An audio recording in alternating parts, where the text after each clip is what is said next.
it sounds like you started your career actually as an economist.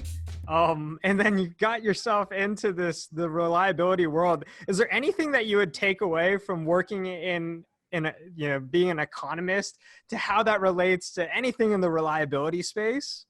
Actually, there's a fair amount. Like, I think as reliability people, a lot of what we talk about or a lot of the projects that we do, it's good to quantify benefits. It's also good to quantify costs. And some of those benefits are not necessarily hard benefits like, hey, you're going to save $10,000 cash. Sometimes it's safety benefits, it's environmental benefits, it's, even stuff like corporate reputation. And so having that kind of insight in how that all works, plus understanding cash flowing, net present value, all that stuff, it's really helpful. Absolutely. That's super interesting. That's extremely interesting, Rob, where you approach reliability with the economist hat on as well. And you take a lot of those learnings and bring it over to what you're doing today. That's really, really cool.